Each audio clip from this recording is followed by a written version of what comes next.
Hey, what's going on, guys? Chandler here. 4th of July morning, headed to my second car meet ever. I'm pretty stoked, man. I've never really been into cars, never been into this stuff until all my buddies started buying cars. My buddy Brendan is bringing his R8. He's 22, man, just bought an R8. He's an animal, but he's getting that washed right now, and then he's coming over and we're gonna head over to that car meet. So should be cool, and let's see what today brings.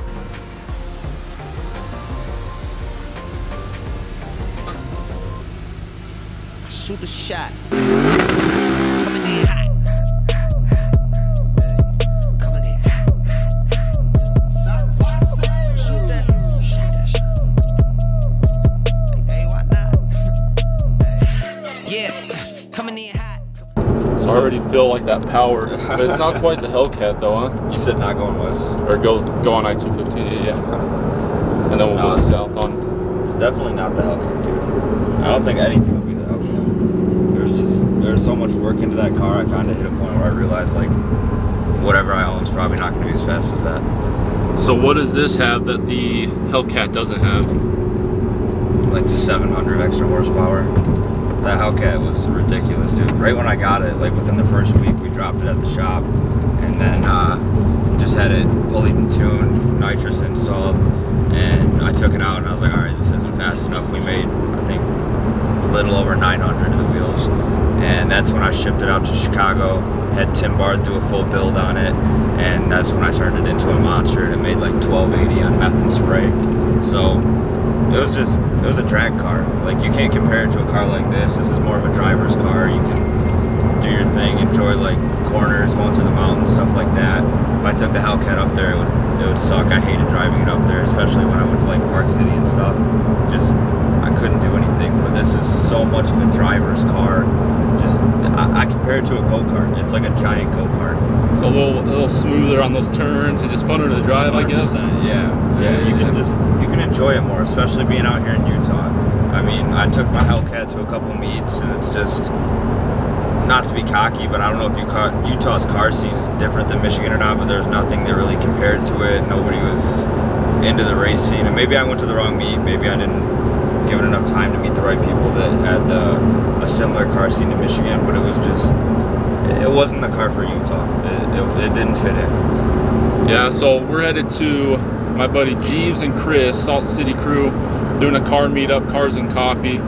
And from what Brendan's told me, the car scenes here is a lot lower key, a lot just smaller and easier going. Yeah, the cars are more of the appearance, look at like my wheels, stuff like that. Like back in Michigan, nobody cared. You came out on slick skinnies and you better have the fastest car. So it was all about speed compared to everything else. Exactly. Yeah. Exactly. So real quick, man, let's go into, you're 22, you just bought an R8. I mean, I've known this kid for, what, 6 months now, maybe that? Yeah, wow. So we'll get off Redwood once we get up here. Okay. And so we're both in the same real estate office, but this kid's killing it in multiple angles. So I wanted to interview him, kind of going, what is he doing to be driving an R8 at 22? And I guess what advice he'd give somebody else kind of looking to pursue the same thing. So I guess what kind of got you on this route to begin with here? I mean, honestly, it all started back like when I was super young. My dad was always into cars. I was always around it. That was the scene that I was around. So I had a passion for it at a young age, you know. Always had Challengers, I had my Jeeps, I had my Porsches, and it just led me to get the next best thing, which was my R8.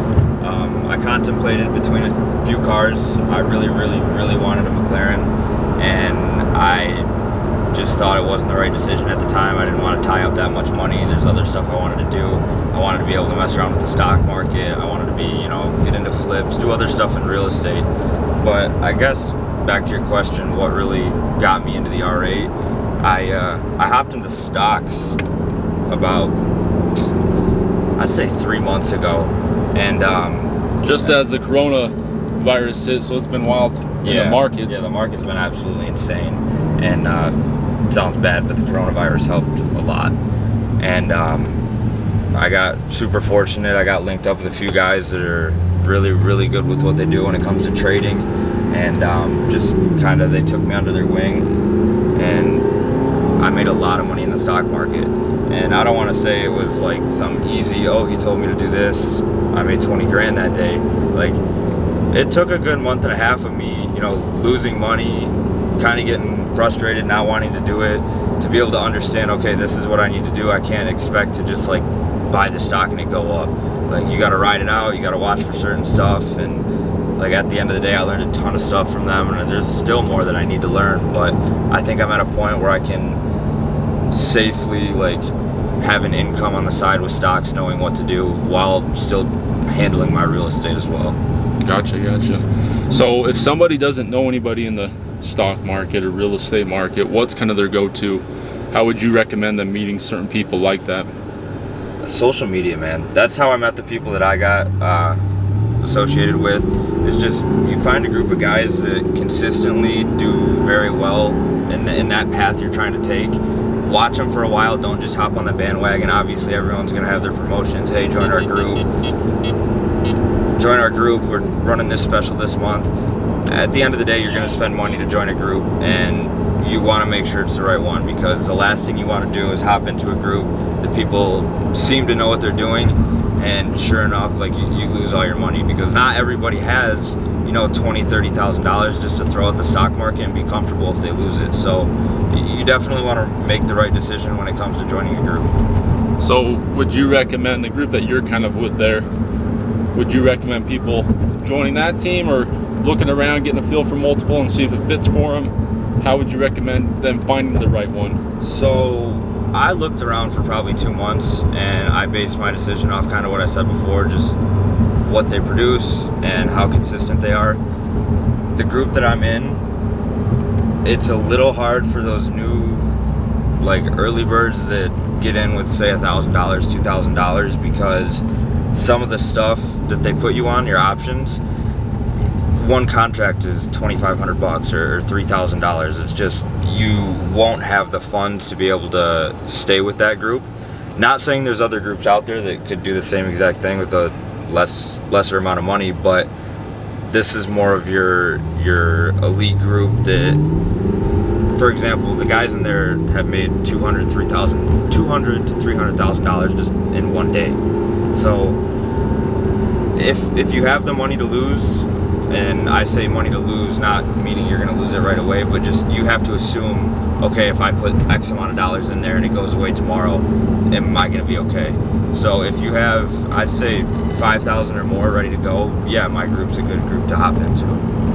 So basically, don't be risking money you can't afford to lose. 100%. That's the last thing you want. You hear horror stories all the time. There's a recent one where a kid, you know, lost $700,000 of his parents' money, and that just went down. $700,000. Look the story up. It's super sad. 700. It was really unfortunate what ended up happening, but that just goes to show how easily you can lose that money, and that was in a short period of time.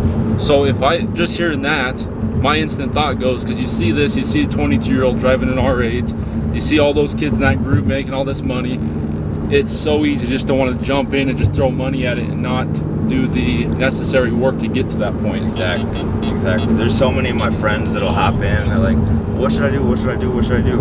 And as much as I want to help them, like, I don't want to tell them what to buy or like what I bought, because at the end of the day, if they're not sitting in front of their phone or computer, and when they need to sell, regardless or not if they have a stop loss on it, like, I don't want to be the one responsible for them losing $1,000, $2,000. Yeah, that makes sense, huh? Mm-hmm. It's not a risk I want to take. So would you say, I mean, with your net worth, or is pretty equal to your network right now? You hear that saying that your network is your net worth.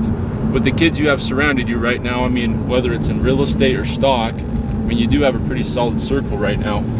Yeah, compared to the circle I was associated with, I'd say 2 years ago, back when I was in Michigan, I'm in the best position I can be in. I mean, I went from being a person that was like, how many people can I surround myself with? I want to be friends with everybody, to realizing, okay, that's not my best decision. It's just going to cause a bunch of unnecessary stuff.